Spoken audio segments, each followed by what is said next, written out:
Janus Arena held fast om at vi skulle ha en sendestove i Jerusalem. Bill Justinesen samtidig vi honom, og samt honom så teker folkavlokk under vi at vi skulle ha en sendestove i Jerusalem. Sjálvur held jeg ikke til rett at vi skulle ha en sendestove korskje i Jerusalem eller Tel Aviv. En sendestove kostar nekva penger, og i hese føren den åneio, til vi hava ongan samhandel vi Israel. Så det åneio å bruka nekva millioner av skatteborgarens penning til at ha en sendestove i Israel. Her til nasta så spelar vi det også vid tryktene til okkur føringom. USA som fyrsta land i heimnum opptar en sendestove i Jerusalem fyrir sluttum. Ta viðførte til at partier av gøtene, her tutsetans folk døye og nekv 100 var sært.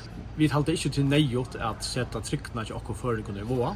Det kan hava vissar, ikke naturlig, men det kan hava vissar at vi kunne være rakt av allopom.